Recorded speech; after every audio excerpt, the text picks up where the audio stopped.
Le concept de trou noir a émergé à la fin du XVIIIe siècle, dans le cadre de la gravitation universelle d'Isaac Newton. La question était de savoir s'il existait des objets dont la masse était suffisamment grande pour que leur vitesse de libération soit plus grande que la vitesse de la lumière. Cependant, ce n'est qu'au début du XXe siècle, et avec l'avènement de la relativité générale d'Albert Einstein, que le concept de trou noir devient plus qu'une curiosité. Le terme trou noir a été inventé par le physicien américain John Wheeler en 1967 pour décrire une concentration de masse-énergie qui s'est effondrée gravitationnellement sous sa propre force d'attraction et qui est devenue si compacte que l'intensité de son champ gravitationnel empêche toute forme de matière ou de rayonnement de s'en échapper. Un trou noir de la masse du Soleil aura un diamètre de 6 km. Les trous noirs stellaires ont une masse d'au moins 3 masses solaires. Ils naissent à la suite de l'effondrement gravitationnel du résidu des étoiles massives.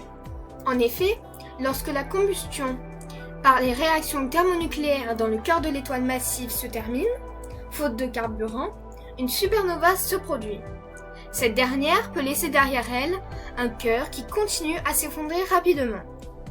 Une étoile de masse nominale, avant sa perte de matière en fin de vie, de 20 masses solaires a 40% de chances de s'effondrer en trou noir, tandis qu'une étoile de 40 masses solaires tend vers 100% de chance.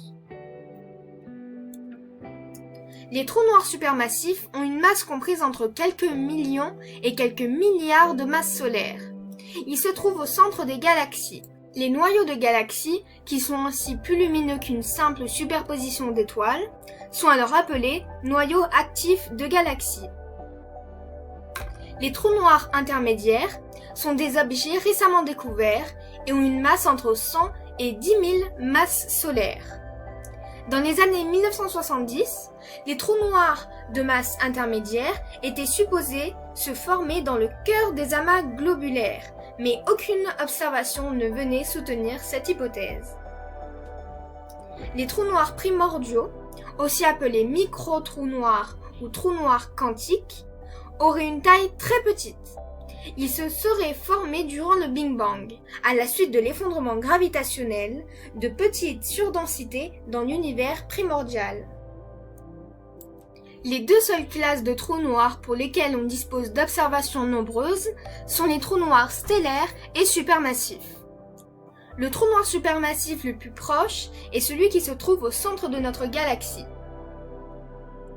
Sirius X1, détecté en 1965, est le premier objet astrophysique identifié comme pouvant être la manifestation d'un trou noir.